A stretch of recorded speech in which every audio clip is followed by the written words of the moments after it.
Muito bem, bom dia a todos. Aula 9, Introdução à Economia. É a primeira aula de macroeconomia, uma aula introdutória que nós vamos falar sobre os principais indicadores ou variáveis macroeconômicas, sem entrar em maior detalhe sobre os seus determinantes ainda, que a gente vai ver depois, né? Mas vamos falar, essa é uma aula introdutória que está bem descrita aí nesse PDF que eu enviei para vocês, mas que está bastante detalhada no capítulo 9 do livro Saporte Pereira, tá? Então, o capítulo de referência é o 9. Quem ainda não recebeu o livro, me avise. Bom, vou falar basicamente sobre 4 agregados macroeconômicos: produção, inflação, desemprego e taxa de juros. Ok. Bem, a gente acaba, na semana passada, de terminar o nosso estudo aqui da microeconomia, que é o foco da microeconomia, como a gente sabe, é a interação dos agentes econômicos dentro de mercados específicos. Então, estamos falando do mercado de automóveis, no mercado de aço, um mercado de legumes, mercado de aviões de guerra, aviões regionais. São mercados segmentados bem específicos, onde você vai ter padrão de quantidade consumida e de preços bem específicos, né? Como a gente viu ao longo desse semestre, os mercados eles têm uma estrutura específica, né, que vai depender do número de empresas que aquele mercado tenha e também da característica do produto. Isso vai dar a estrutura do mercado. Tudo bem. Então, a gente, essas variáveis, preço e quantidade, na microeconomia, a gente olha bem específico e eles são influenciados pela estrutura daquele mercado, não tenha dúvida. Só que na macroeconomia, a gente estuda a economia como um todo, ou seja, as variáveis agregadas da macroeconomia. Então, a gente não fala mais de preço no mercado de automóveis ou no mercado de aço, a gente fala de preços no país como um todo, o agregado de preços. E esse agregado, como a gente vai ver, é chamado de inflação, né, ou deflação, se é uma inflação negativa. Quantidade nos mercados, a gente tinha um modo bem específico de ver como que é determinada quantidade, né?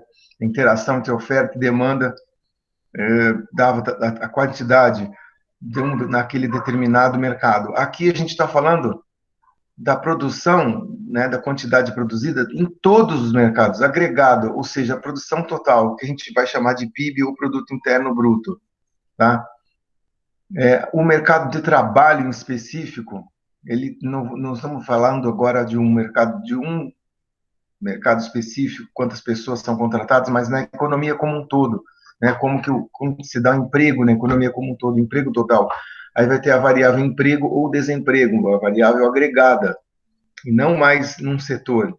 Então, a macroeconomia que a gente começa agora é o estudo das variáveis agregadas. Quando eu falo agregada, é a economia como um todo, tá certo? Então, aí a micro fica para trás e vamos ver agora na macroeconomia como que funciona. E até o capítulo 14 são os capítulos da macroeconomia, certo? As perguntas que vão ser respondidas pela teoria macroeconômica vão ser diferentes daquelas da micro, né? A micro tinha como o seu recorte é bem específico no mercado, você vai conseguir responder algumas perguntas específicas. Já na macro, nossa visão é a economia como um todo. Por exemplo, em alguns países, a renda, a produção é mais alta do que em outros. A questão é por quê, né? Por que o Brasil é um país de renda média alta e Estados Unidos, Reino Unido, França, Itália são países de renda alta, Canadá, Austrália também. E por que tem alguns países de renda baixa na África, como, sei lá, por exemplo, Gana, Costa do Marfim, né? E os países com renda baixíssima, muito baixa, como Sudão do Sul, Eritreia, enfim, por quê, né? Também, em alguns momentos, o preço na economia como um todo dá uma acelerada, aumenta bastante, em outros momentos ele aumenta mais devagar ou até estável. ou até diminui. Por que que isso se dá?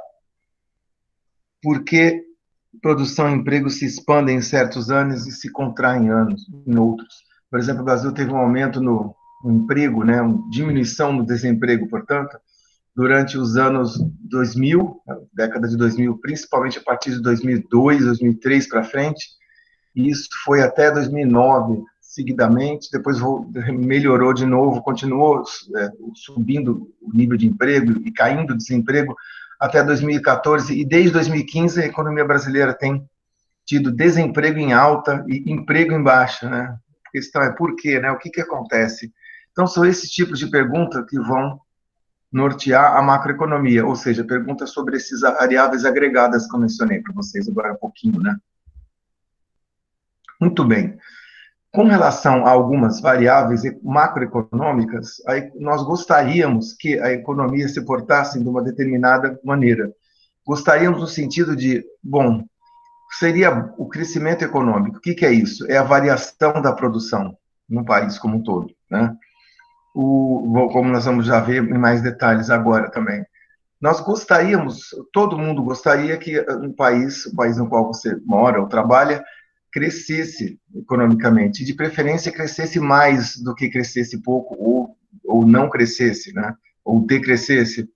Então, nesse sentido, uma meta para a variável produção seria que ela crescesse rapidamente, crescimento econômico rápido, certo?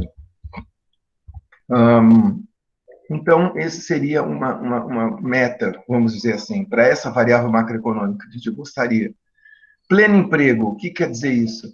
Quer dizer que o desemprego é baixo ou praticamente zero. Né? Um pleno emprego significa que está todo mundo trabalhando, não tem ninguém desempregado na economia. Então, essa é uma, como eu vou dizer, essa é uma variável desejada, né? Uma meta para a gente. Agora, o que que a gente não gostaria? Desemprego alto, ou não poder melhorar o desemprego, né? Ou desemprego estável, mas alto demais. Né? Então, isso também é uma meta que a gente não gostaria. É preferível a meta do pleno emprego. Estabilidade de preços, ou seja, a inflação, que é a variável que a gente vai ver que mede isso, a variação dos preços da economia como um todo, estivesse estável, num nível baixo de preferência, 0, 1% ao ano, 2% ao ano, isso é muito melhor do que 200% ao ano, ou até 3.000% ao ano, como já aconteceu no Brasil durante um período bem curto, mas foi uma época muito difícil, que vocês provavelmente não tiveram, não vivendo essa fase. Mas, então, vocês veem, eu escrevi aí 3 variáveis macroeconômicas, né? Na primeira, a produção, na segunda, o emprego, a terceira, a inflação. A gente gostaria que tivesse essas 3 metas fosse possível ao mesmo tempo. Agora, a questão também, a gente se pergunta, tá, ótimo ter essas 3 metas. Todo governo, quando entra, né, ou né, tem a oportunidade de influenciar na economia, ele gostaria que se pudesse ter essas 3 metas ao mesmo tempo. Agora, eu pergunto para vocês para pensar se é possível conciliar essas 3 metas ao mesmo tempo. Você consegue crescer rapidamente, ter um pleno emprego e ter uma estabilidade de preços? Tem uma pergunta na atividade 9, lá no último slide de hoje, que fala sobre isso aqui, para vocês darem uma pensada. No seguinte sentido, é possível conciliar essas metas ao mesmo tempo? Pensa um país que está crescendo bastante rápido. Se ele está crescendo bastante rápido, ele está produzindo cada vez mais, numa velocidade maior, mais rapidamente. Nesse sentido, ele está usando, a maior parte tentando usar os seus recursos para poder crescer, né? Nesse sentido, ele contrata mais mão de obra, até que você atinge, por exemplo, o pleno emprego. Aí eu pergunto, à medida que você atinge o pleno emprego, é possível continuar crescendo rapidamente? Você não precisa de mais pessoas para contratar, para conseguir continuar crescendo? Aí você não tem mais aquelas pessoas a mais, por quê? Porque você já está no pleno emprego, já está contratando todo mundo, né? E aí o único jeito de crescer é roubando, entre aspas, um empregado de uma empresa roubando da outra, né, oferecendo um salário maior do que um salário do que oferecia antes. O único jeito de contratar para continuar crescendo. Então, você vê, quando o crescimento está no máximo, é difícil de conciliar com o pleno emprego, nesse sentido, porque você, enfim, continuar crescendo, você precisa de mais trabalhadores. Só se nascesse mais gente ou se viessem imigrantes, né? Países que tiveram crescimento econômico rápido em algum momento, tiveram essa questão, né, de chegar no pleno emprego e ter que trazer mais, como eu vou dizer, trazer mais imigrantes até para ajudar a crescer, como os Estados Unidos, e mesmo o Brasil, entre os anos 50 e os anos 80, que foi o período que o Brasil mais cresceu. Nos anos, esses 50 anos, entre 1930 e 1980, o Brasil só cresceu menos que o Japão, que é um país que cresceu no mundo bastante, né? Enfim, e aí outro ponto que eu coloco para vocês pensarem também, se eu estou crescendo muito rápido, já estou contratando todo mundo que podia na economia, e aí começa a ter aquela disputa, né, por aumento de salários, a estabilidade de preços também ela é difícil de conciliar no seguinte sentido: se os preços estão baixos, você começa a ter que dar novos salários mais altos para tentar contratar as pessoas. Salário faz parte do custo. Custo é determinante de preço, lembra disso? Aí os preços começam a aumentar nos vários mercados e começa a cair a estabilidade de emprego, começa a ter uma inflação maior, né? Então, é isso, tá? É legal ter as três metas macroeconômicas, essas três que estão na tela, seria o máximo ter ao mesmo tempo, só que eu aponto para vocês que nem sempre é possível conciliar ao mesmo tempo por conta disso, né? Você começa a ter algumas dificuldades de conseguir fazer ao mesmo tempo, crescer ao mesmo tempo e manter o pleno emprego e manter a estabilidade de preços. Enfim, essa é só uma primeira discussão inicial. A gente vai ver em detalhes quatro variáveis macroeconômicas hoje: a produção, a taxa de juros, o emprego barra desemprego e a inflação, né, que mede a variação nos preços. Comecemos pela produção. Na macroeconomia, a medida de produção, que, aliás, é a mesma medida para renda e gasto na economia como um todo, é chamada de PIB, ou Produto Interno Bruto, tá? Que nada mais é, como definição, né, a soma do valor de tudo que é produzido em todos os mercados, né, de bens finais dentro de um país em um dado período de tempo. Então, vejam vocês que essa definição a gente tem que ir com calma, porque é uma definição grande, né? E cheio de detalhes. O PIB é a produção do valor total de todos os mercados, tá? Todos os mercados, durante um período de tempo em um determinado país.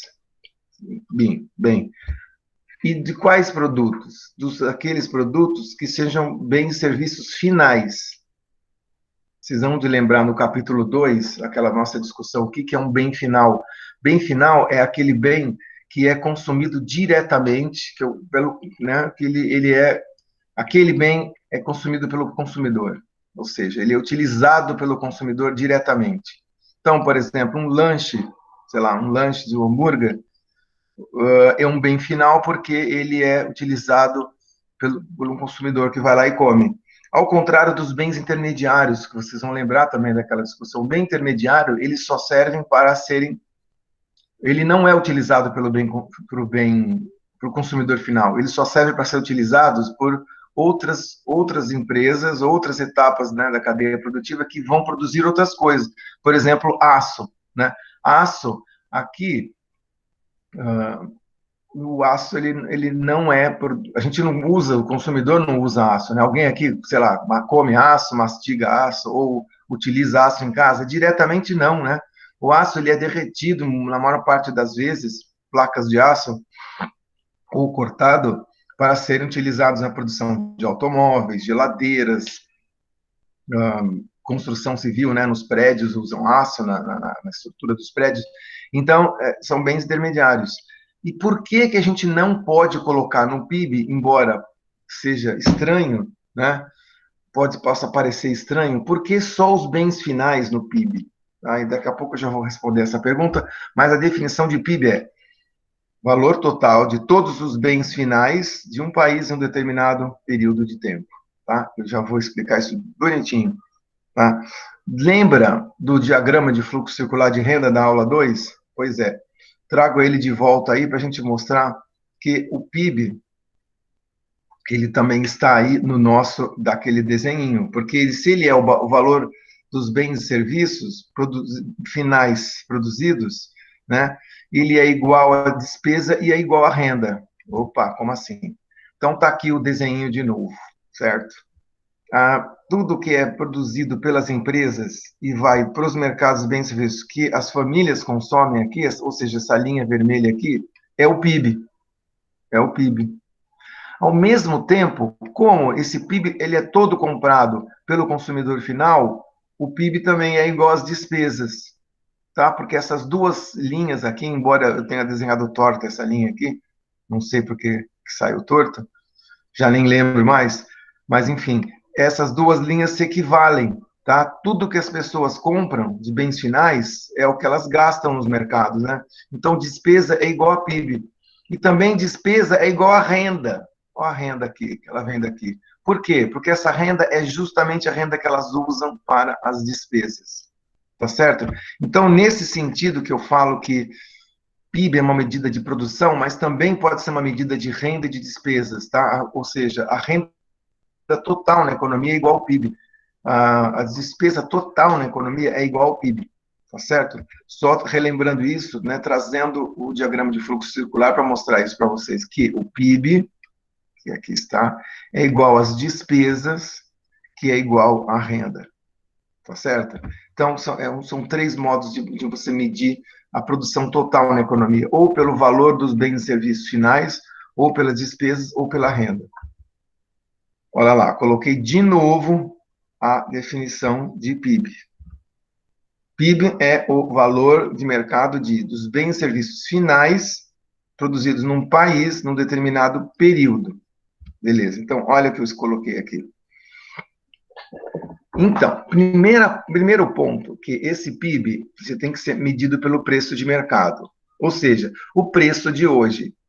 Então, quando eu falo o PIB de 2020, eu tenho que usar os preços de mercado de 2020. Não adianta aqui, né, para medir o PIB de 2020, usar preços de 2000 ou de 2005. Pode parecer óbvio, mas a ideia é a seguinte: quanto custa um automóvel Gol hoje? Vamos dizer, 40 mil reais, mais ou menos, né? Então, se a gente produzir 1 milhão de Gols, eu tenho que multiplicar esse 1 milhão vezes os 40 mil, que vai dar 40 bilhões, né? Mais ou menos. Beleza, esse é o valor da produção. Só que o mesmo Gol, em 1997, 98, 2000, mais ou menos, ele custava 16 mil reais.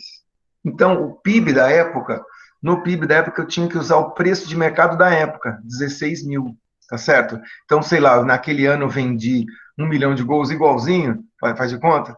1 milhão vezes os 16 mil vai dar, né, os 16 bilhões de reais. Mas você vai falar, oh, mas o mesmo número de automóveis, só que agora eu recebo 40? Então, só que para comparar, e a gente vai ver depois, para comparar a PIB de 2 anos específicos, a gente tem que descontar a inflação do período, tá? Porque houve variação nos preços. Por vários motivos, o preço do Gol, que era 16 mil, foi aos poucos subindo e passou agora para 40 mil, tá? Mudanças nos custos, mudanças talvez no poder de mercado, o agregado dos preços da economia aumentou bastante ao longo do tempo, ou talvez não tenha aumentado tanto assim, mas enfim, o preço de mercado num período é sempre diferente do outro, tá? E a gente tem que medir a produção usando o preço do mercado daquele ano, tá? Então, o PIB de 2000 é uma coisa, o PIB de 2020 é outra, tem que usar os preços de 2000, de 2020, respectivamente, tá? Beleza, esse é um ponto. Segundo ponto é, só bens finais, tira os bens intermediários. Eu vou explicar por quê. Vejam vocês, para produzir automóvel, tá certo? Se o PIB mede quanto que a gente, o valor dos produtos, então pensa um automóvel, o valor do automóvel é 40 mil, tá? E faz de conta que nesse automóvel aí, eu usei, para produzi-lo, eu usei 2 placas de aço. E cada placa de aço custa 2 mil. Então, esse custo foi 4 mil, certo? Beleza. Só que a empresa de aço vendeu para a empresa que produz automóvel. Então, ela recebeu 4 mil, certo? Beleza. Empresa que vendeu o automóvel recebeu 40 mil, que é o valor que eu consegui vender o automóvel. Então, olha só, o PIB aí, se alguém fosse somar tudo, já ia dar 40 mil com os 4. Mas espera que tem mais. Vai andando para trás na cadeia produtiva. Como é que você produziu esse aço? Ah, eu tive que comprar minério. Ah, tá. E para produzir essas duas placas de aço, quanto você gastou de minério? Ah, sei lá, gastei meia tonelada. Quanto você pagou para gastar para essa meia tonelada? Ah, eu paguei R$ 500. Então, eu usei meia tonelada para produzir duas placas de aço, gastou R$ 500. Então, a empresa de minério ganhou R$ 500. Então, ficou os R$ 500 mais os 4 mil do aço e mais os 40 mil do automóvel. Certo? Se você for somar tudo isso, vai dar 44.500. Então, o PIB tem que ser 44.500, certo? Errado. Por que errado? Porque quando você soma bem intermediário na produção, no PIB, você está fazendo dupla contagem, você está contando duas vezes. Como assim? É porque o valor do minério, ele passa para o aço, e o valor do aço, ele passa para o automóvel, certo? Ou seja, daqueles 40 mil do automóvel, 4 mil é custo de quê? De aço. Então, eu não posso. Então, é isso, eu não posso sair somando os bens intermediários, porque o valor do bem intermediário ele já está embutido no preço do valor final. Esse é o ponto. Tá? Então, verdade que a empresa de minério ganhou R$ 500 por aquela meia tonelada. Verdade que as duas placas, a empresa de aço ganhou 4 mil, e é verdade que a empresa de automóveis ganhou 40 mil vendendo.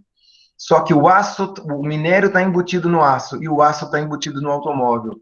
Então, a gente só pode contar, para contar só uma vez o valor agregado na economia, eu tenho que pegar o bem final. E é por isso que a gente mede os bens finais e não os bens intermediários. Tá certo? Para contar o valor apenas uma vez.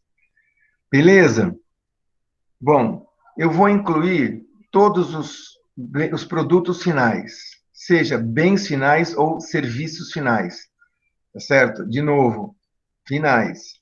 Lembrando que bens são produtos tangíveis e serviços são produtos intangíveis. Então, aquele corte de cabelo que você gasta aí R$ 30 por mês, aí, ou mais, menos ou mais, não sei quanto que vocês gastam. Bem, vai para o PIB do país também. Por quê? Porque é um serviço final, é um consumidor final que gastou 40. Então, tem que ser medido no PIB. E é a mesma coisa com os produtos, né, com os bens, que são os produtos tangíveis. Comida, carro, roupa, tudo isso conta. O que não conta são os produtos, bens e serviços intermediários. Tá certo?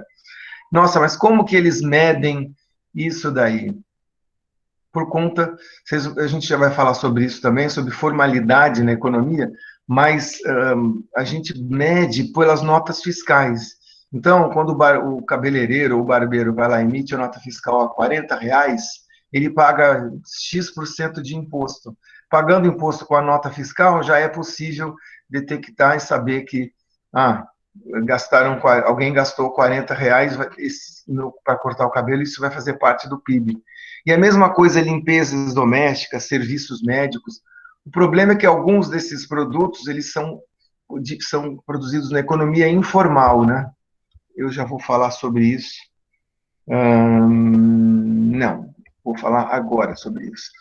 Os bens formais, o mercado formal é aquele mercado no qual o governo reconhece completamente, porque é um mercado que justamente paga imposto, né? Então, se o seu cabeleireiro, para cada nota que ele recebe de R$ 30 por pessoa, ele emite uma nota fiscal, vamos dizer que 0,5% vai de imposto. O governo sabe que, enfim, quando ele recebe esse 0,5%, ele sabe, tá, se eu recebi 1.000%, então porque o cara vendeu 40 por R$ 40, então vou somar esses 40 no PIB. O órgão estatístico do país tem como incluir toda a produção daquilo que paga imposto. Então, se a Volkswagen vende 1 milhão de automóveis e vai lá, emite nota fiscal, paga imposto, o órgão estatístico, que no Brasil é o IBGE, Instituto Brasileiro de Geografia e Estatística, o IBGE vai e sabe que né, um produto, né, vai entrar para o PIB daquele ano. O duro é os mercados informais. O que são mercados informais? Mercados que não pagam imposto, o governo não, então o governo não tem como reconhecer que faz parte da economia. Então, quando você vai numa feirinha de artesanato, ou então quando você compra um chocolate ou um doce de alguém que vende aí na faculdade, quer dizer, vendia, né, ano passado, quando estava tudo aberto, para ajudar um amigo, você vende, compra um chocolate. Essa produção que é feita de maneira informal não paga imposto, aí o governo não tem como saber que esse chocolate está sendo produzido, né? Então fica tudo na informalidade. Todos os serviços que são informais não são capturados na medida do PIB, justamente por causa disso, porque, novamente, é o governo, através, né, do pagamento de impostos, é que pode avaliar quanto que a gente está, que o país está produzindo como um todo. Então, tem isso também, tá? Inclui bens e serviços, tudo bem, finais, beleza, só que da economia formal. Economia informal, não tem como você pegar isso, tá certo? Que mais? Inclui bens produzidos correntemente, agora, este ano, e não transações no passado. Por exemplo, outro dia um cidadão foi lá e comprou um Gol 1980. Caramba, o carro 1980, será que ele está ainda funcionando, né? Após quantos anos aí? 30, 40 anos, é isso mesmo, 40 anos. Se ele estiver ainda funcionando bem, né?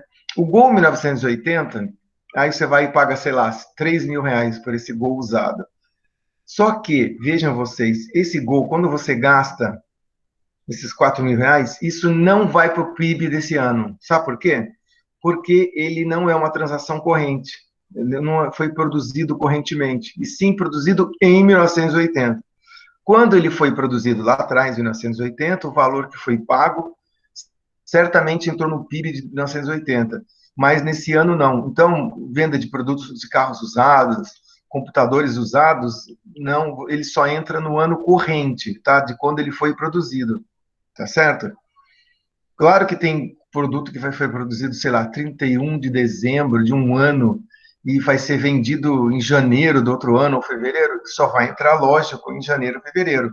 Mas a ideia é essa, tá?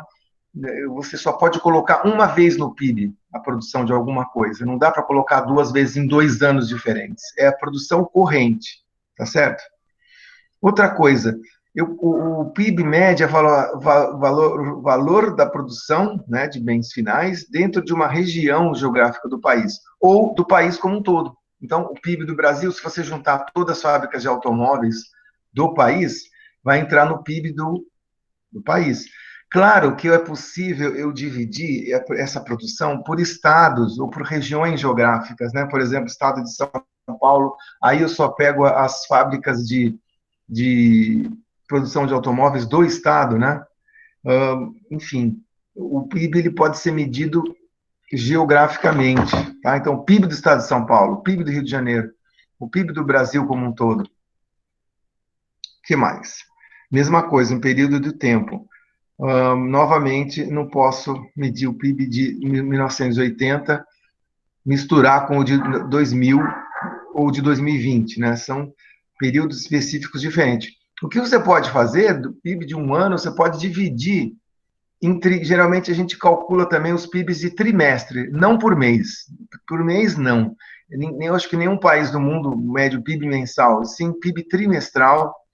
A cada 3 meses você pode fazer uma projeção do PIB mensal, uma avaliação de quanto que está à medida que os meses vão se fechando. Mas, tipicamente, a gente mede em trimestres, ou seja, cada 3 meses, né? Então, mede 4 vezes, e mede o PIB no final do ano também, tem o PIB anual. Então, esses que são os recortes de tempo que a gente faz para medir o PIB. Tá? E a outra coisa é que o PIB é contabilizado todos os produtos vendidos legalmente nos mercados. Então, o que é ilegal, então está aqui, ó.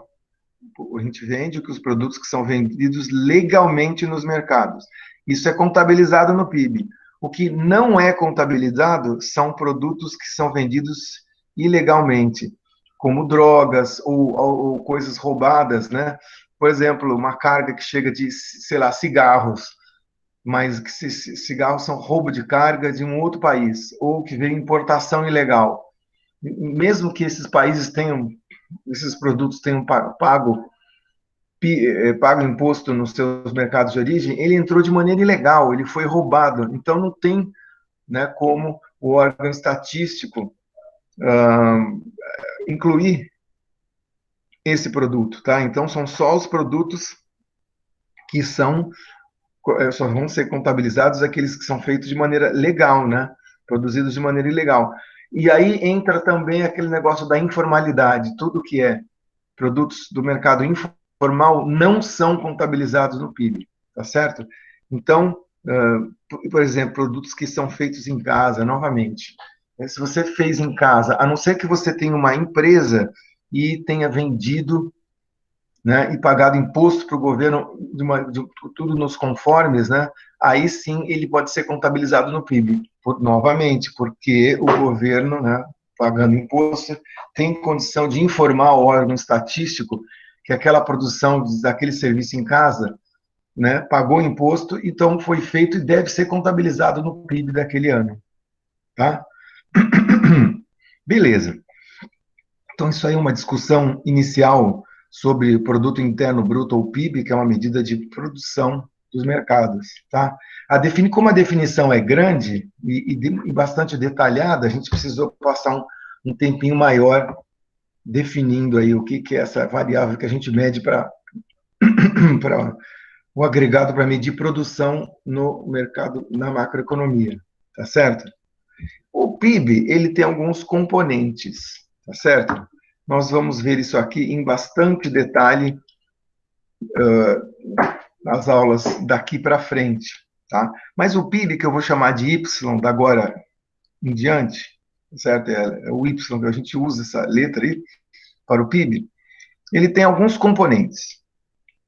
C, consumo, I, investimento, G, que é as compras do governo, X, que são as exportações, e M, que são as importações. X menos M é a diferença entre exportação e importação, também conhecido como saldo da balança comercial de um país. Tá? Vamos falar um pouquinho. Então, a soma de C mais I mais G mais X menos M, que é o balança comercial, né, as exportações descontadas as importações, vai ser o PIB. Eu vou falar um pouquinho só sobre cada um desses, e depois a gente, em outra aula, vai detalhar bastante cada um dos componentes do PIB, tá bom? C, consumo, nada mais é do que o gasto das famílias em bens e serviços, tá? Obviamente, como aquilo que a gente consegue medir, lembra? Mercados formais, tem que ser produtos finais, determinado ano, determinada região ou país, tá certo? Então, é o gasto das famílias, que é o C. Além disso, tem o gasto das empresas. As empresas também gastam. Por que as empresas gastam? Bom, elas não gastam à toa, né? Elas não gastam para consumir como as famílias fazem. As famílias gastam para consumir. Então, compram um automóvel que é para usar aquele automóvel, né? Levar filho na escola, ir para o trabalho, ir para viajar, esse tipo de coisa. Tá. As empresas não fazem isso. Elas gastam porque elas querem, elas precisam, com os gastos que elas têm, elas precisam produzir produtos para sair vendendo para faturar o lucro, lembra? Dentro daquele nosso esquema do diagrama de fluxo circular. Então, os gastos das empresas, novamente, elas não gastam à toa, elas gastam só o que precisa. Esses gastos são chamados de investimentos. E que tipo de gasto que a empresa faz? Bom, ela gasta com várias coisas, né? Ela gasta com insumos para usar na sua produção, ela gasta com mão de obra, e ela gasta com isso que eu escrevi aí também, equipamentos e outros ativos, coisas que precisam ter na firma para poder, né, fazer os produtos e serviços que elas vendem, tá certo? Então, esse gasto das empresas é chamado de investimento, que é diferente do gasto da família, que é chamado de consumo.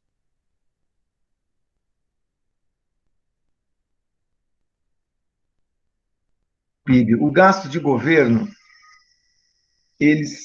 são todos aqueles gastos que o governo faz com o intuito de fornecer os seus bens e serviços, sejam lá quais forem esses bens e serviços. A gente pode lembrar alguns deles, né? Por exemplo, segurança pública, por exemplo, fornecimento de alguns bens, tá? Quando o governo tem uma empresa estatal, que nem a Petrobras, né, que produz petróleo, vende, o que ela faz com o petróleo? Ela pega o petróleo bruto e transforma em combustível, gasolina, diesel e essas coisas, né? Então, é uma empresa que fornece, empresa do governo que fornece serviços. Então, ela tem os seus gastos também. E tem os gastos do governo com todos os serviços que ele presta à população, enfim, no Ministério do Trabalho ou nos vários órgãos de governo, quando você precisa ir, tudo isso é gastos do governo. E o que é o X mais M? O X mais M, X são as exportações. Exportação é venda de todo produto que é produzido no país, tá? Mas que outros países compram da gente. Então, por exemplo, um produto que eu vendo, que eu produzo aqui, vendo para os Estados Unidos, é exportação. Tá? E ele é medido no PIB de maneira positiva, tá certo? Aqui, ó, o X. Ele faz parte do PIB, ou seja, é algo que é produzido aqui. Então, ele tem que fazer parte do PIB. Ah, mas o americano é que vai consumir, né? Sim, lá na equação deles vai entrar como C, de consumo, mas aqui na nossa equação, tudo que é produzido aqui e vai para o restante do mundo entra como X. E o que é este M, que está como sinal negativo? Importações. Importação é a compra daquele produto que é produzido em outro país e é consumido aqui, no nosso país, tá certo? Por exemplo, perfume francês, um automóvel alemão, um automóvel italiano que eu compro e trago para cá. Por que não entra no C? Porque o C é só o consumo de bens produzidos localmente, tá certo? E eu até desconto do PIB os produtos que são consumidos no país, mas que não foram produzidos aqui, foram produzidos lá fora. Por isso que a gente acaba descontando e colocando nesse menos M aqui, tá? Então, componentes C mais I mais G mais X menos M, tá certo? Vou falar bastante sobre isso mais para frente, mas hoje a ideia é apresentar os principais componentes do PIB: consumo, investimentos, gastos do governo e o saldo da balança comercial ou exportações menos importações, tá bom? Beleza. Vamos falar um pouco agora de o PIB como medida de bem-estar das pessoas. Aliás, PIB como medida da riqueza econômica de um país. Tá? Um país que produz, sei lá, 15 trilhões é mais rico do que um país que produz 1 trilhão, tá certo? Então, nesse sentido, é uma medida de riqueza econômica. PIB do Brasil, deixa eu ver se eu lembro, a última vez que eu lembro que eu vi era em torno de 6,5 trilhões de dólares. E Estados Unidos era, acho que 30 trilhões de dólares, alguma coisa assim, bem maior, né? Então, nesse sentido, eu tenho uma maior riqueza econômica. Por quê? Porque eu tenho um PIB maior. Então, tudo que eu produzo, né, em determinado ano, em determinado país, né, bens finais, aquilo ali que eu produzo é uma medida de riqueza, tá certo? Nesse sentido, se eu tenho uma crise econômica, que nem todos os países estão tendo agora por causa do coronavírus, se essa riqueza minha, se cai a produção do país, é um modo de dizer, olha, estamos ficando mais pobres nesse sentido, porque a gente está produzindo menos, né? Esse ano a gente produziu, ano passado a gente produziu 6,5 trilhões, esse ano está produzindo, sei lá, 2 trilhões. No caso, a gente está produzindo bem menos por causa da economia ter ficado fechada, as pessoas não podido vender por causa do vírus, né, que requerem que as pessoas fiquem em casa. Você fica em casa, você consome menos. Então, viu só? Quando você fica em casa, você consome menos. Então, você gasta menos com o C. Se o C gasta menos, o Y, óbvio que vai para baixo. Mesma coisa o I, o investimento das empresas. Se elas estão investindo menos, porque estão produzindo menos para as pessoas, o I é menor, o Y vai ser menor. Tá certo? Então, nesse sentido, o PIB ele é uma medida de riqueza econômica. Tá? É tudo que um país produz ao longo do ano. Pode ser medido pelo PIB e, portanto, uma medida de comparação para comparar a riqueza entre os países. Só que não é a única. Ela é uma medida de riqueza, funciona desse jeito que eu acabei de mencionar, só que não é a única medida de riqueza. Lembre-se que os países têm populações diferentes, né? Nós aqui, 206, né? 216 ou 206? Ai, agora, por aí, 210 mais ou menos, milhões de pessoas. Estados Unidos tem 350, Itália tem 60 e poucos milhões. Então, é, são tamanhos diferentes. Aí eu fico falando, vou comparar um país pequeno com um país maior em termos de população, e eles têm o mesmo PIB, aí fica difícil, né, comparar. Ou seja, na verdade, medida de riqueza econômica, usar o PIB como medida de riqueza econômica é uma medida. Mas uma outra medida que leva em conta já que os países têm diferentes populações é o tal do PIB per capita, ou Produto Interno Bruto per capita. Per capita no sentido de por cabeça, né? Ou seja, dividido pela população. PIB dividido pela população dá o PIB per capita, que é um modo de você medir a riqueza média ou o bem-estar médio naquele país. Tipo assim, eu produzo, sei lá, 10 milhões, 10 trilhões, e a minha população é 10 milhões, eu divido, vai dar 100 mil por pessoa. Né? Outro país que produz os mesmos 10, só que a população é, sei lá, 10 vezes maior, em média, né, essa riqueza vai ser menor. Então, um jeito de medir também a riqueza econômica do país é o PIB per capita. Você divide pela população, tá certo? E tem um terceiro jeito, e aí daqui a pouquinho eu vou comparar esses três jeitos, que é um indicador, outro indicador de riqueza econômica, ou de bem-estar econômico, chamado IDH, ou Índice de Desenvolvimento Humano. Aí ele não mede em dólares como o PIB, ou em dólares por pessoa como o PIB per capita, ele é um índice que varia entre 0 e 100%, ou entre 0 e 1, né? Depende de como você medir. E aí vai dizer assim, que quanto mais perto de 100%, maior o seu desenvolvimento humano. Quanto menor o IDH, quanto mais perto de zero, né, menor é o seu desenvolvimento humano. E ele mede três coisas. Ele mede renda, educação e longevidade, medida de saúde. Tá? Renda, PIB, por exemplo. Essa parte aqui entra o PIB ou o PIB per capita. Educação, quanto, em média, as pessoas têm o nível educacional naquele país.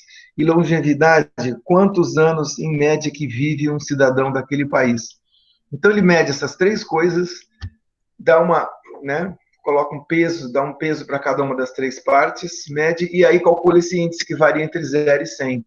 Quanto maior, melhor. Quanto menor, pior. Certo? Então, olha que interessante. Aí temos três medidas, né? Uma mede só a produção, outra mede a produção por pessoa. Aqui, essa outra mede a produção ou renda, e além disso, mede a educação e a saúde naquele país. Então são três coisas, e o IDH mede mais coisas, né? Comparado com os outros dois. Então, vamos dar uma olhada nos números aqui, de PIB, PIB per capita e IDH de vários países para o ano de 2008.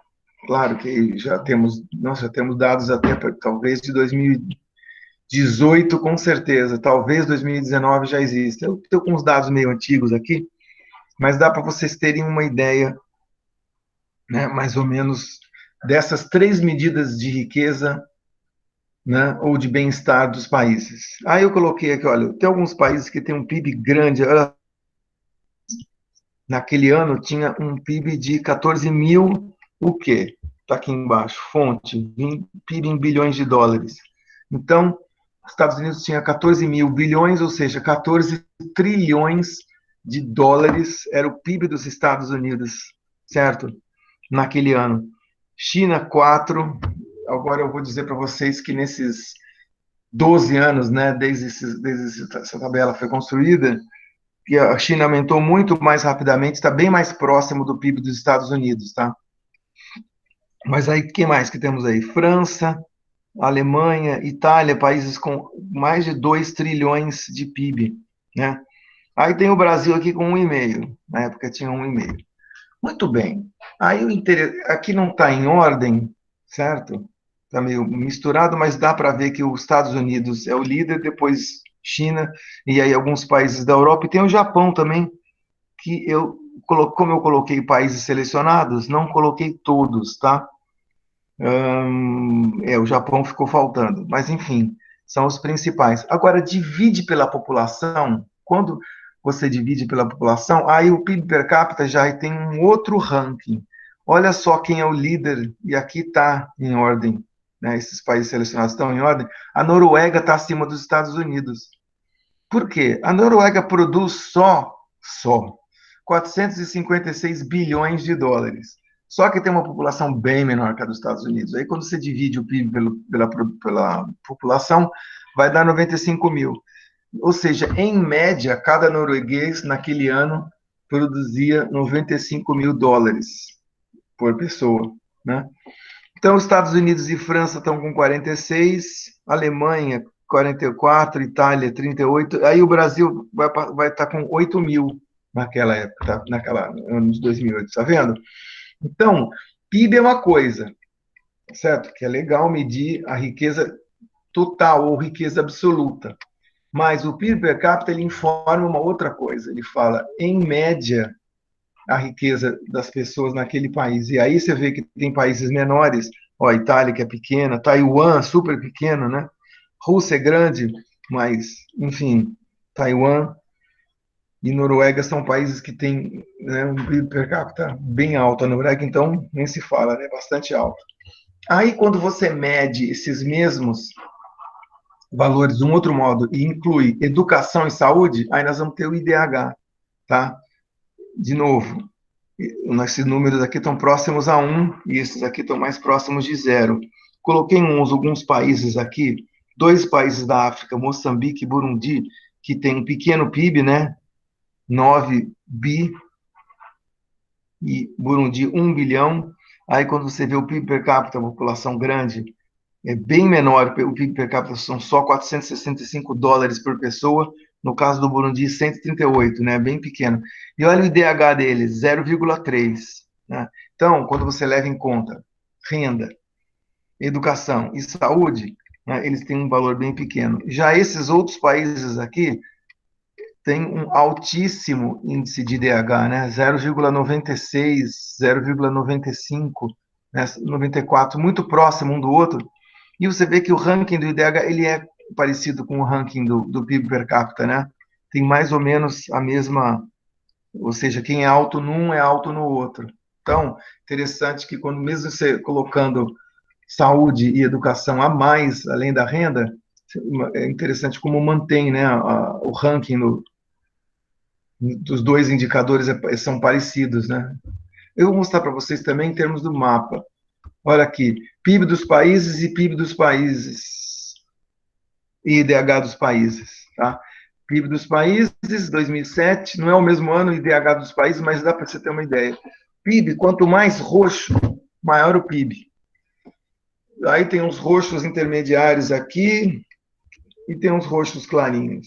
Tá? Então, roxo escuro quer dizer PIB alto. Então, aí, Estados Unidos, Alasca faz parte dos Estados Unidos, países da Europa, o Japão, beleza? Aí depois tem esse um pouco menos escuro, aí o Canadá, o que mais? A Rússia, esse país árabe, que acho que é a Arábia Saudita, e aqui o África do Sul e Botsuana, né? E aí vai diminuindo, aí chega o caso do Brasil, que um PIB médio aqui, e Argentina, México, né, e alguns outros países. A China também, porque a China tem uma população muito grande, né? Por mais que a China produza, a população dela é 1,1 bilhão de pessoas, né? Muita gente. E aí os países mais pobres são esses do norte, mas principalmente da África subsaariana e alguns aqui no Sudeste Asiático também. Isso em termos de PIB. Tá, aí tem eu não fiz para o PIB per capita, mas fiz para o IDH. E aqui IDH é o seguinte: azul é IDH altíssimo, vermelho, IDH baixo, baixíssimo. Aí tem os intermediários. O verde é renda média. Ó, azul, renda muito elevada. Verde, renda elevada. Renda média alta. Laranja, renda média para baixo. E vermelho, renda baixa. Então aí você vê aí de novo, Austrália com Japão, Europa e Estados Unidos, Canadá com o IDH altíssimo, em verde aí Rússia, os países árabes e toda a América do Sul e Central, verde, né? Aí vem os laranja, Índia, China, e novamente, o problema da Índia e da China é que eles têm uma população muito grande, né? E aí quando você vai dividir, mesmo que aqui você não é per capita, né? Mesmo aqui acaba aparecendo isso. Em 2012, a Índia e a China tinham uma renda média, tá? Hoje já deve estar, talvez, no verde, bem provavelmente. E alguns países, África do Sul e alguns países no norte da África. E baixíssimo IDH são os países da África subsaariana e aqui a Somália e mais o Afeganistão. Tudo bem. PIB real versus PIB nominal. Lembra aquela discussão sobre o PIB, o Gol de 1980, que custava 16 mil, e o Gol de hoje, que custa 40 mil? Como comparar, né, dois produtos ao longo em 2 anos diferentes, né? E o problema aqui é que os preços mudaram ao longo do tempo. Então, difícil comparar o valor de um produto produzido hoje com o de 10 ou 20 anos atrás, porque os preços variaram. Então, o PIB até agora, que a gente estava medindo, era preços correntes, lembram disso? Então, eu falei, ó, vê o preço do Gol de hoje, e aí você coloca no PIB com o valor de hoje. Isso é o que a gente chama de PIB nominal, né? Nominal no sentido de preço corrente. Só existe uma outra coisa chamada PIB real, que é o PIB, só que colocado em preços constantes, que é o PIB corrente ou nominal, descontado a inflação do período. Então, se eu quiser comparar os 16 mil de 1980, aliás, desculpe, 16 mil do ano 2000, com os 40 mil de hoje, eu tenho que descontar a inflação do período, e aí sim eles dois ficam comparáveis. Por quê? Porque eu vou ter, é como se fosse é um modo de que você faz para comparar o valor de dois produtos, um produzido num tempo e outro produzido no outro, tá? E essa questão de descontar a inflação, eu preciso daí de um índice de preços, que vai remeter nessa discussão de inflação que eu vou começar agora, tá certo? Ou melhor, daqui a um minuto depois desse exercício, eu vou falar sobre inflação. Então, se eu quiser comparar, novamente, o PIB de hoje, o PIB de 20 anos atrás, são dois PIBs nominais. Se eu quiser comparar os dois, eu preciso converter um dos dois, descontar a inflação, porque senão eu não posso comparar duas coisas, né? De preços com anos diferentes, porque teve inflação, variação no preço. Como que faz isso? Usa um índice de preços, que eu já vou falar sobre isso daqui a um segundo. Antes disso, tem um exercício aqui. Dentre as três medidas de riqueza econômica, PIB per capita e IDH, qual é a melhor forma de medir a prosperidade de uma nação, de uma região? Qual desses três é a melhor forma? Bom, vamos pensar um pouco e depois vocês também podem opinar ou comentar se quiser, mas a ideia é de que os três medem riqueza econômica, só que eles medem de maneira diferente. Tá? O PIB mede a produção, né, ou o valor daquelas coisas que foi produzido numa sociedade, de um determinado período de tempo, né, numa região. Agora, o PIB per capita, ele vê qual que é a renda média, né, e por isso ele mede outra coisa.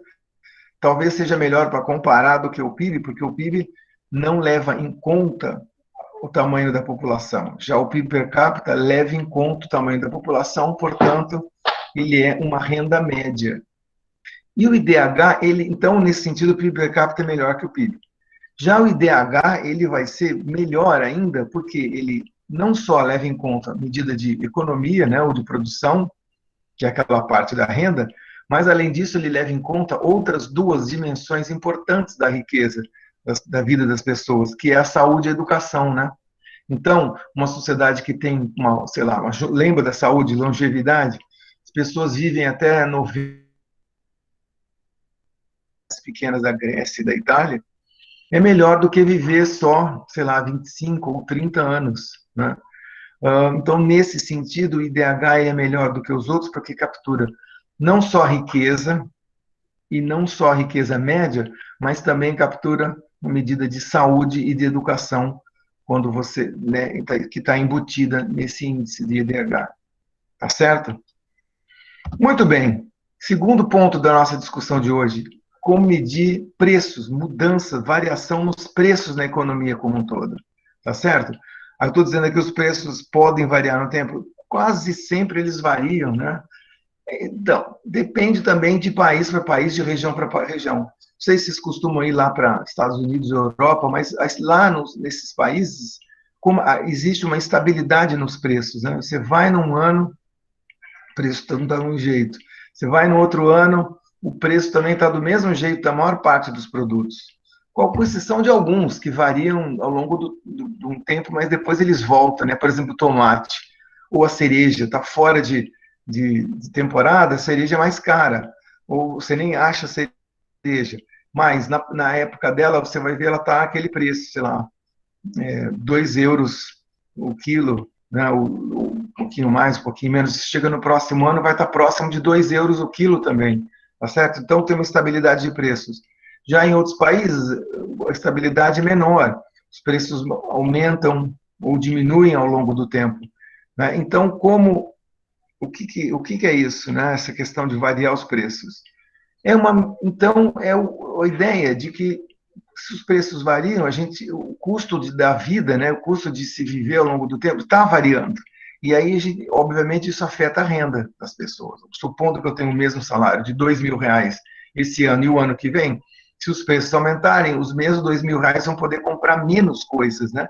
Então, preciso de uma medida de custo de vida, alguma coisa que meça como que os preços, né, têm variado ao longo do tempo. Isso se chama inflação, tá?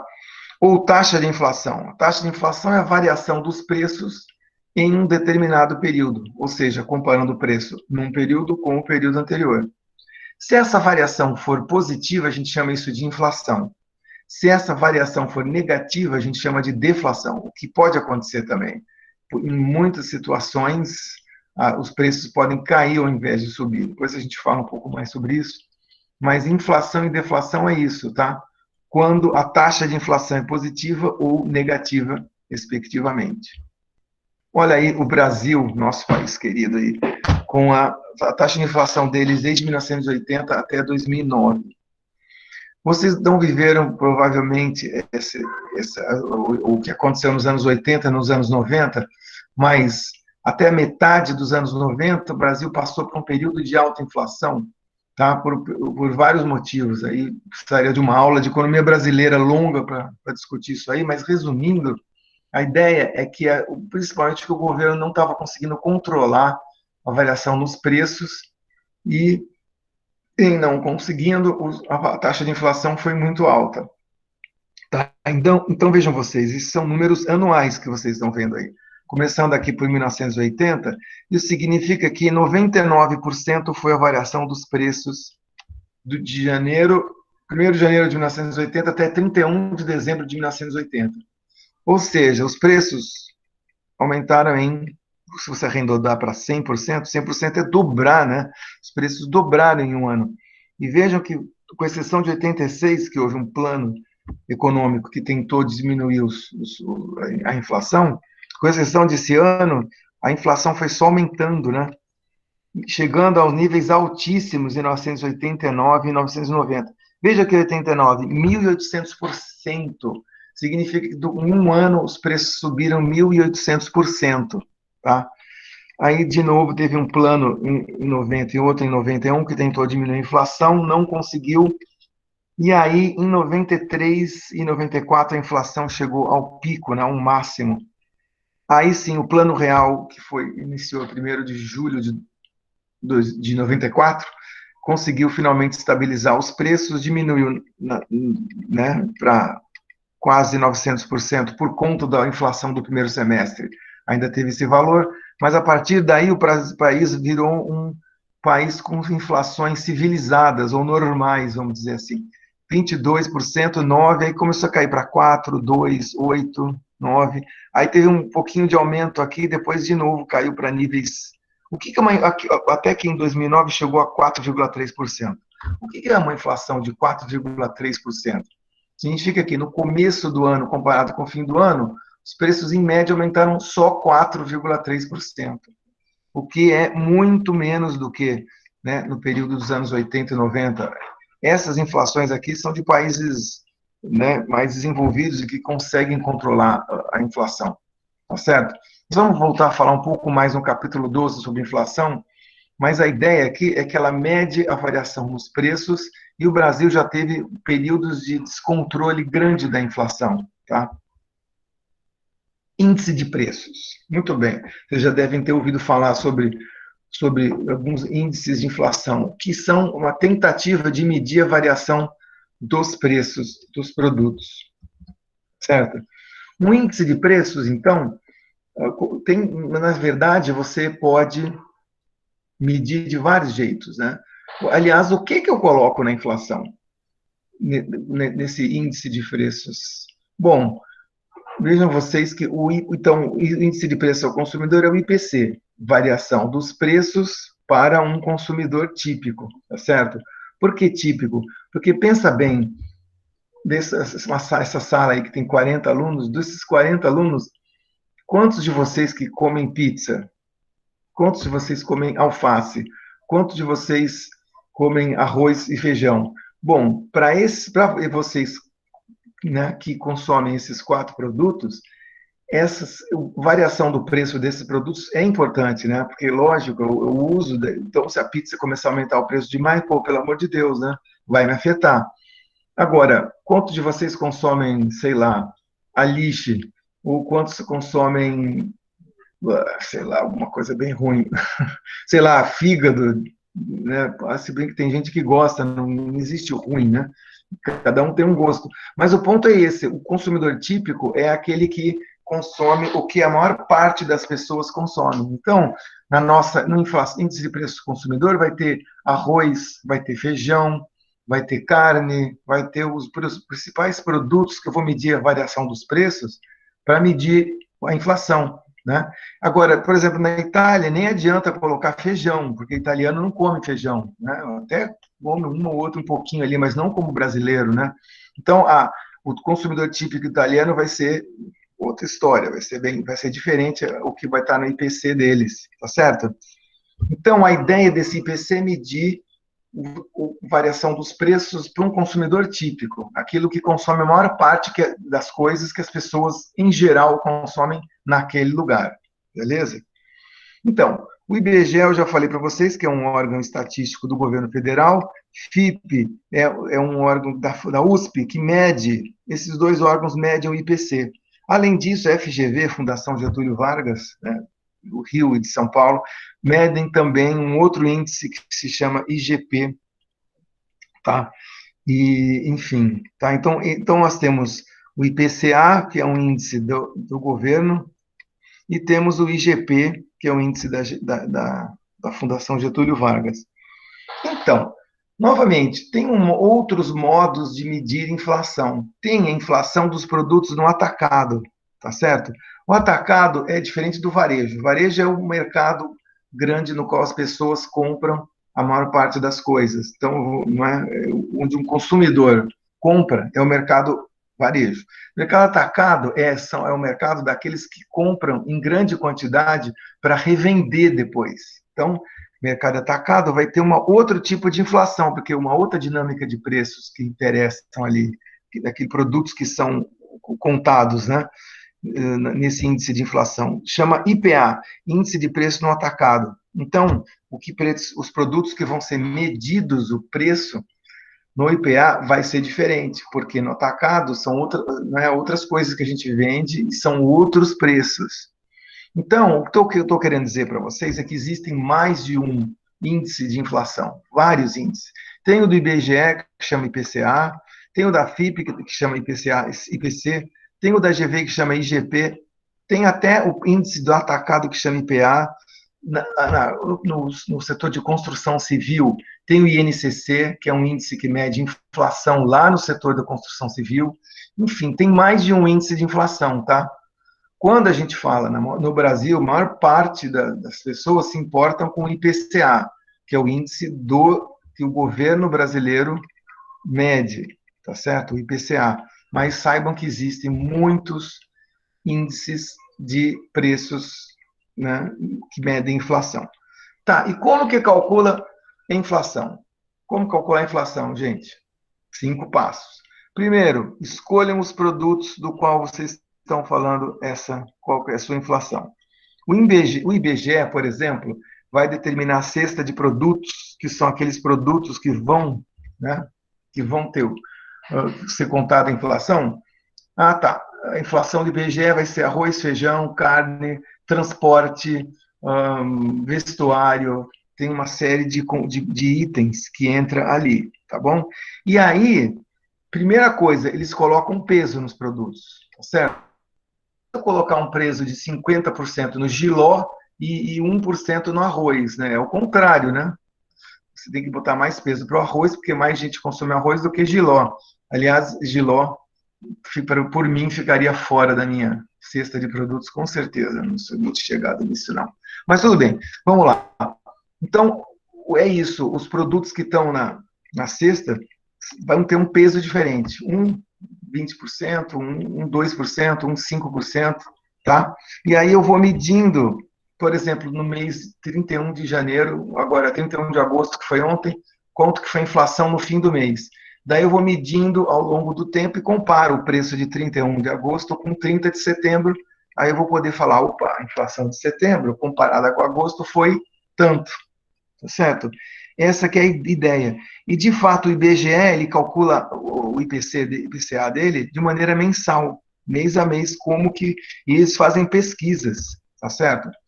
Vocês, teve acho que foi uma turma de micro, um tempo atrás aí, a gente pegou a turma de economia para medir a inflação nos supermercados. Aí colocou um grupo num supermercado, outro grupo no outro, e o pessoal foi acompanhando o preço, e foi, durante o semestre, calculando a variação dos preços mês a mês, dos mesmos produtos. E daí a gente conseguiu criar o nosso próprio índice de inflação, para vocês verem como esse negócio é variável. Né? O importante é, primeiro, determinar a cesta, quais produtos e qual o peso de cada um.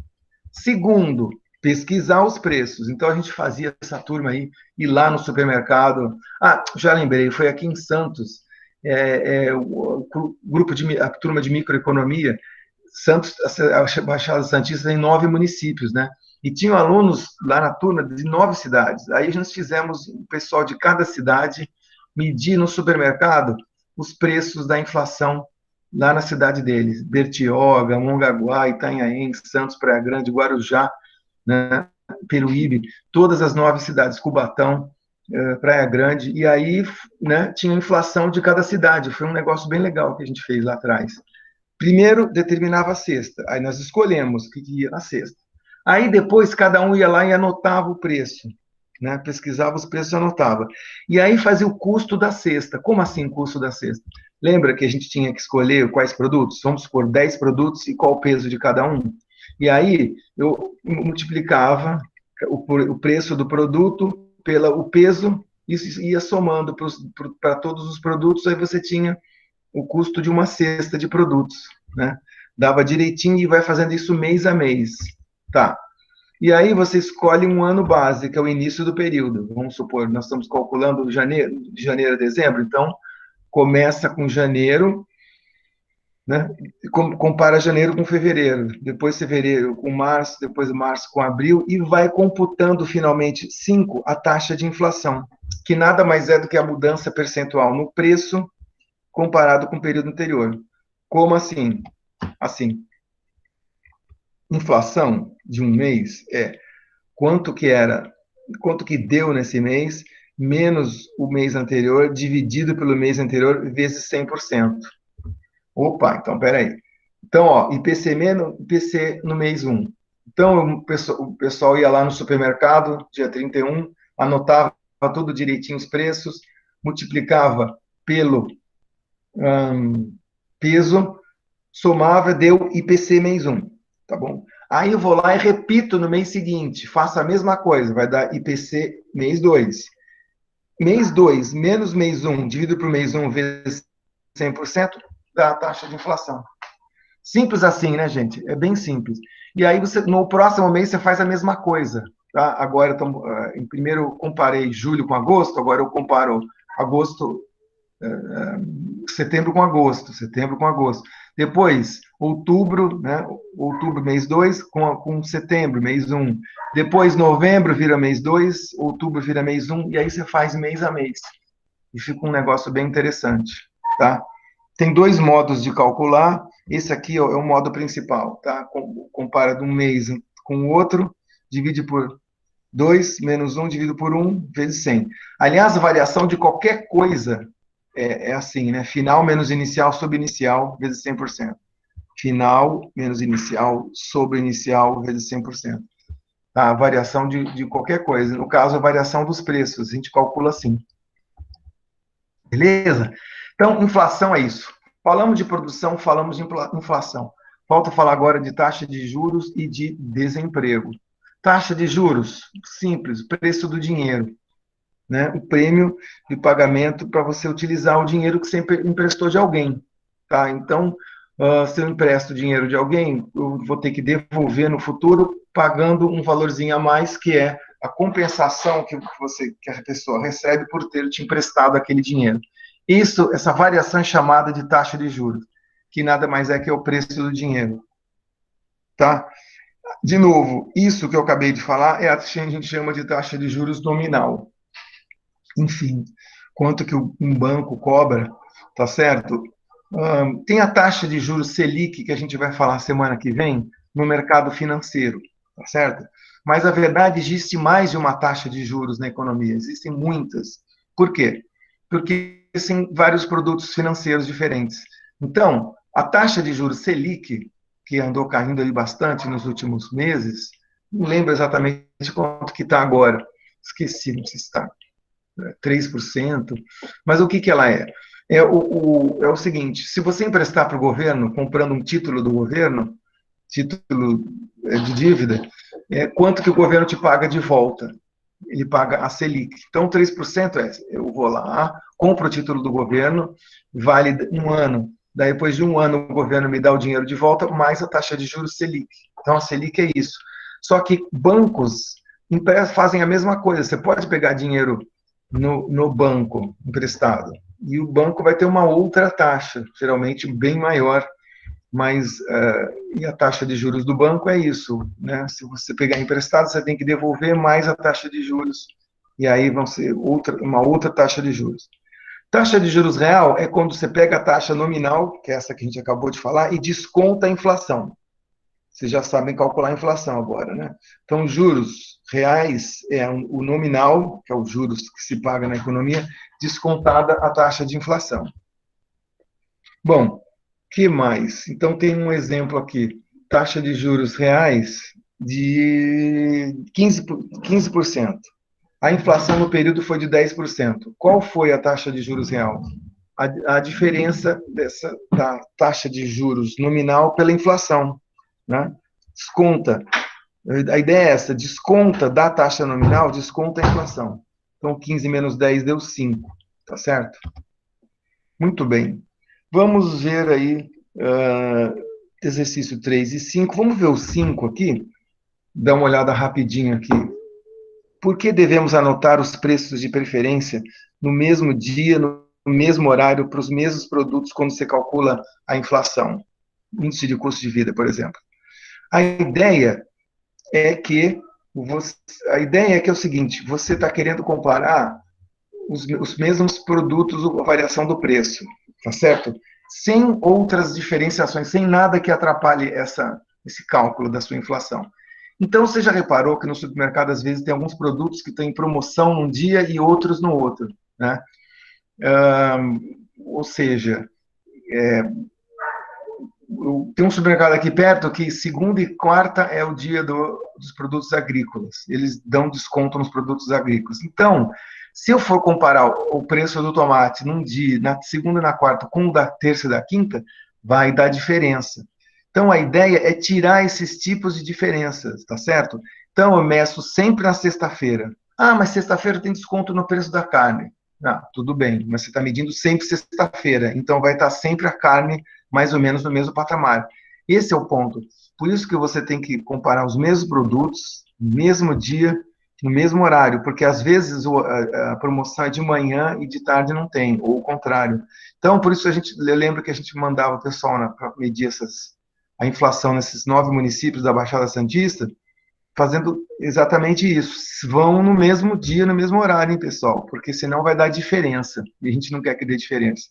E essa questão 3, por que a inflação pode ser diferente no Brasil, em São Paulo, na região metropolitana de São Paulo ou no município de Osasco? Por que pode ser diferente? Uai, não era para ser muito diferente. Não é para ser muito diferente. É para mais ou menos acompanhar. Não dá para a inflação do Brasil estar 1000% e São Paulo 1%. Isso não. Mas o que pode ter de variações é que os produtos, né, às vezes, localmente, tem uma dinâmica de preços que está acontecendo, está mudando de um jeito diferente do que em outras regiões. Por exemplo, produtos agrícolas, eles são muito locais, né? Então, vocês comem tomate, pode ter certeza que foi produzido ali perto de São Paulo, no Mogi das Cruzes, Suzano, Itaquaquecetuba, alguma coisa assim. E agora, não vem de longe, tem que ser de perto. Vamos supor que chove, aí você perde toda a plantação de tomate. Aí o preço do tomate vai aumentar, naturalmente. A microeconomia pura, né? A gente perde oferta, diminui a oferta, o preço sobe. A curva de oferta desloca para a esquerda, certo? Tá. Só que vamos supor agora Pernambuco. O pernambucano vai comer o tomate de outra região, que é produzido em outra região. Então, se não estiver chovendo no Pernambuco e estiver chovendo em São Paulo, o preço do tomate vai aumentar em São Paulo e não vai aumentar em Pernambuco. É por isso. Exatamente por isso que tem, às vezes, essas dinâmicas de preço um pouco diferente. Mas note que não pode ser muito diferente, tá? A tendência é que depois o preço do tomate corrija e fique mais ou menos a mesma tipo de inflação no Brasil como um todo, nas várias regiões. Desemprego. O que é desemprego? Como a gente mede a taxa de desemprego? Bom, primeira coisa, né? Emprego e desemprego um é o oposto do outro, né? Ou seja, o emprego é o número de pessoas que eu contrato. Desemprego é quantas pessoas não estão trabalhando, tá? E a taxa de desemprego mede quantas pessoas não estão trabalhando dentro da PEA, ou população economicamente ativa. Como assim? Vejam vocês que nem todas as pessoas trabalham ou estão aptas ou capazes de produzir. Por exemplo, imagina um bebê aí, filha de um amigo, amiga sua. Nem que ele queira, não tem como ele trabalhar, né? Então você não pode calcular o bebê na população economicamente ativa. Ou mesmo aquelas pessoas que já se aposentaram, né? Estão aposentados, ou problemas de saúde que tem que ter invalidez, não dá para colocar esse número de pessoas na população economicamente ativa. Então, desconta essa parcela da população, vira PEA, população economicamente ativa. Daqueles que estão procurando emprego, né, dessa população ativa, e que não estão encontrando, e está desempregado, entra na taxa de desemprego.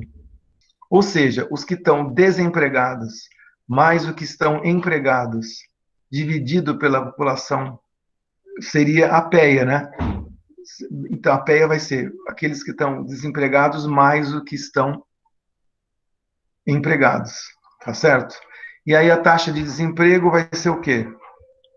Índice de desemprego vai ser aquela força de trabalho, né, do número de desempregados dividido pela PEA, pela força de trabalho, que é a soma dos dois, quem está empregado e quem está desempregado. Então, já expliquei o que é a PEA, né, quem está apto. A gente tem que descontar mais um grupo de pessoas quando você fala de desemprego, que são os trabalhadores desencorajados, perdão. Os desencorajados são aqueles que gostariam de procurar emprego, mas desistiram.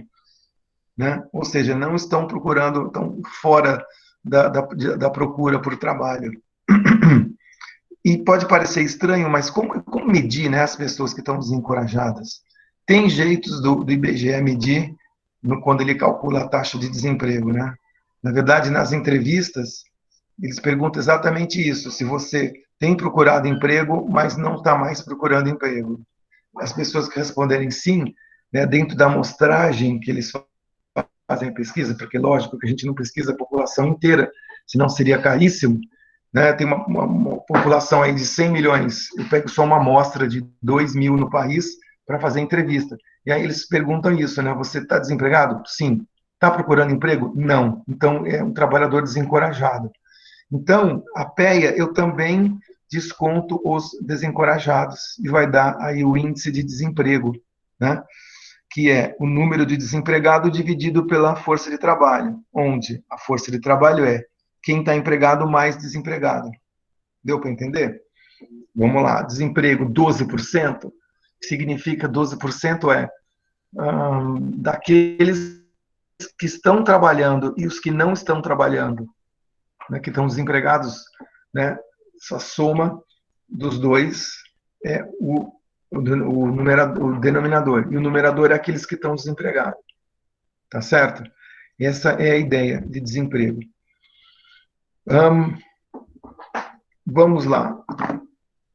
Existem pelo menos 4 índices de desemprego. Eu vou falar um pouco rápido aqui, mas o primeiro eu vou falar sobre o desemprego cíclico. Desemprego cíclico é o mais importante, é o maior, a maior taxa de desemprego. Ela é importante pelo seguinte, ela tem a ver com a variação da produção da economia.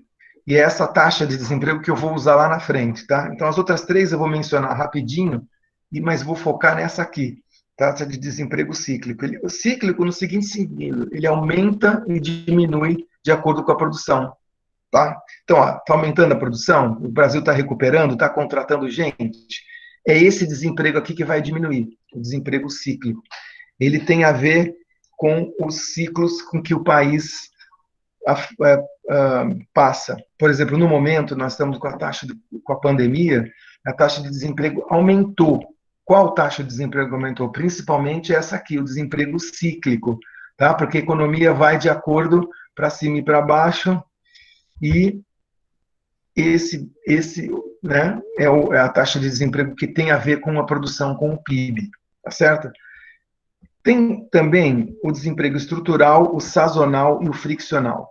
O desemprego friccional é da taxa de desemprego pequena, que é o seguinte, ela é menos importante pelo seguinte, mede quem está desempregado, mas quem está entre empregos, né? Olha, eu fiquei 1 mês desempregado, é dizer friccional. Por quê? Porque antes eu trabalhava, saí, fiquei 1 mês procurando emprego, eu já entrei de novo, durante aquele 1 mês, é um desemprego friccional. Ou então é aquele cidadão que, ó, acabei de me formar em ciências atuariais. Beleza, estou procurando emprego. Ah, achei agora. Ah, beleza, aquele período que, desde que eu me formei até onde eu arrumei emprego, também é desemprego friccional. Então, ele é menos importante. O sazonal, ele também é pequeno, mas é o seguinte, a ideia do sazonal sabe, as sazonalidades quer dizer variações, né, que repetem com uma determinada constância, seja por causa de clima, seja por causa de padrão turístico, alguma coisa que se repete. Por exemplo, clima. No dezembro, janeiro, fevereiro faz um calor danado no Brasil, e em janeiro, e julho, agosto, setembro, julho, agosto, junho, julho, agosto faz frio. Então, esse clima faz com que, enfim, mais gente vai para a praia no verão e menos gente vai para a praia no inverno, tá certo? Então, as cidades do litoral aqui recebem mais turistas no verão do que no inverno. Então, isso é uma sazonalidade. E o desemprego sazonal tem a ver com isso. Vai ter mais desemprego no inverno em Guarujá, porque os hotéis estão fechados, os restaurantes estão fechados, não vem turista, então vai estar mais alto o desemprego. E o contrário no verão, né? Vai ter mais gente trabalhando, por quê? porque os hotéis estão a todo vapor, os restaurantes estão a todo vapor. E a mesma coisa na produção de cana, tem época que precisa de mais gente lá para cortar cana, tem época que precisa menos gente, e assim por diante. Esse é o desemprego sazonal. Desemprego estrutural é aquele que ocorre quando, numa localidade específica, tem algum problema econômico naquela localidade que faz com que o desemprego dê um pulo, né? Um pulo assim bem grande, de repente. Exemplo, cidades do aço, tá? Estou dizendo aí em uma cidade na qual várias empresas de aço fecharam as portas. Tem exemplo aqui perto de onde eu estou, Cubatão. Cubatão, a Uzi Minas acabou de fechar aí o alto forno para produzir aço e mandou aí, não sei, acho que mais de 1.500 pessoas embora. Então, foi isso, a cidade que dependia da empresa de aço, de repente, tem um aumento do desemprego lascado, porque um grande contratador de pessoas, né, da região mandou todo mundo embora e virou um desemprego estrutural. Tá? Então, gente, eu menciono desemprego estrutural, sazonal e o friccional para vocês, mas o mais importante, e é o que a gente vai usar, né, no capítulo 12 e outros capítulos também, é o desemprego cíclico. É aquele que tem a ver com as variações do PIB. PIB para cima, desemprego para baixo. PIB para baixo, desemprego para cima, certo? Quando eu estou produzindo menos, eu preciso contratar menos gente, então aumenta o desemprego. Produzo mais, preciso contratar mais gente, diminui o desemprego. Tá certo? Então, o desemprego cíclico é o conceito importante aqui. Para terminar a nossa conversa de hoje, tem aqui a atividade do capítulo 9, mas eu vou dizer alguma coisa rapidinho aqui. Tem a questão 6 e 9 do livro. Encorajar os trabalhadores desencorajados seria uma forma de diminuir os desempregos estrutural e cíclico? Sim ou não, e como? Vejam vocês, o trabalhador desencorajado é aquele que está desencorajado, não diga, né? Desencorajado no sentido de procurou emprego, procurou, ficou, né? Sem emprego, tá? Aí, de repente, se eu estimulá-lo a procurar emprego, vai aumentar o desemprego estrutural, cíclico? Vai aumentar, né? Porque o desencorajado, ele está fora, lembra que ele está fora da população economicamente ativa? Ele está fora do cálculo, porque ele não está, porque ele está desencorajado. Se ele começar a procurar emprego, vai aumentar o nível de desemprego temporariamente. Por quê? Porque você está botando mais uma pessoa para procurar emprego. Então, aquela taxa pool de pessoas que estão procurando, número de pessoas que estão procurando emprego agora é maior. Então, inicialmente, aumenta o desemprego, mas só inicialmente, né? Porque a ideia é que depois disso, obviamente, ele está encorajado, ele vai tentar arrumar emprego até uma hora, eventualmente vai conseguir, né? Mas inicialmente dá esse fator aí. E a questão 6, o que o governo pode fazer para diminuir desemprego friccional, sazonal e estrutural? Que são aqueles 3 tipos de desemprego, né? O mais importante, ao meu ver, é o cíclico, mas esses outros 3 tipos, o governo pode fazer alguma coisa? Por exemplo, o friccional, que é aquele que a pessoa entra e sai entre empregos. Não dá para o governo fazer muita coisa, né? Porque, aliás, é um desemprego, entre aspas, normal, né? Um desemprego pequeno e que acontece mesmo quando nós estamos entre um emprego e o outro. Então, não tem muito que o governo possa fazer para reduzir o desemprego friccional. Já o sazonal vai depender do governo local, né? Fazer um esforço para tentar diminuir o desemprego sazonal. Então, por exemplo, Guarujá está com menos gente empregada, está com um desemprego maior no inverno, porque não vem turista. Uai, faz um outro evento, faz alguns eventos no inverno, faz alguns shows de inverno, faz, sei lá, um cantor sertanejo, sei lá, um Ivete Sangalo na praia, ou a festa do morango, ou a festa de alguma outra coisa, né? Um evento para promover e fazer com que turistas venham, e aí tem que divulgar o evento nas outras cidades, né? Para aumentar a movimentação E em aumentando a movimentação, aumenta o emprego. Então, isso é uma coisa que o governo pode fazer. O desemprego desestrutural, o que o governo pode fazer? Esse é mais difícil, né? Porque vejam vocês, por que, que o desemprego aumentou em Cubatão estruturalmente? Porque a Uzi Minas fechou as portas. E como é que eu posso fazer para convencer a Uzi Minas a abrir as portas de novo? É muito difícil, né? A Uzi Minas fechou as portas ali por algum motivo. Ela tem em outras regiões do país empresas de aço, mas aquela de Cubatão, que é inclusive uma das mais antigas, ela resolveu fechar porque provavelmente porque ela não estava conseguindo competir com a produção da China, né, nos mercados internacionais e no Brasil, e aí ela falou, bom, agora nós vamos ter que ajustar, vamos ter que diminuir a produção, porque eu não estou competindo com a China de maneira, né, não estou conseguindo. E aí ela vai lá e fecha, e aí estruturalmente aumenta, né, esse emprego, e não tem, fica difícil o governo fazer alguma coisa. O que o governo pode fazer, sim, e aí de novo, o governo local provavelmente, é tentar atrair outros negócios, desenvolver outros negócios na região para melhorar, diminuir o desemprego e o desemprego estrutural cair. Então, por exemplo, eu lembro, teve uma coincidência que na outra cidade que eu morei nos Estados Unidos, que chama Pittsburgh, lá também tinha bastante empresas de aço. E essas empresas de aço fecharam a porta justamente por causa da concorrência com o aço, na época, coreano, japonês e brasileiro. E aí aumentou o desemprego. O que o governo local fez? Tem medidas para promover um outro setor na cidade de desenvolvimento, no caso, o setor bancário. Então, o setor financeiro e bancário cresceu, né, da política do governo local, contratando pessoas. É lógico que não são as mesmas, porque quem trabalha com aço é muito diferente de trabalhar no setor financeiro, mas ainda assim foi uma medida para tentar diminuir o desemprego na região, né? Enfim, então são esses os exercícios, e aí eu passo para vocês aí três questões relativamente tranquilas, com uma atividade para o capítulo 9, né? Aquela ideia das metas, né? As três metas, a questão é se é possível conciliar as três metas. É possível conciliar duas? Fale um pouco sobre isso, dá uma pensada. Nós discutimos um pouco no começo dessa aula de hoje sobre isso daí. Quanto à questão 4, quais os grupos e classes de produtos tipicamente que entram na cesta de produtos para calcular uma inflação de um município? Aqueles principais produtos, né? Lembra? O que é importante para um consumidor típico?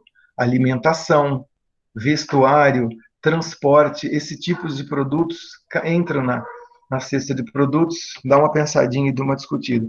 E aqui tem uma pergunta, uma frase. Quando o desemprego está baixo, uma firma que queira contratar, né, só pode contratar quando se tiver oferecer um salário maior. Isso faz com que a inflação aumente no futuro.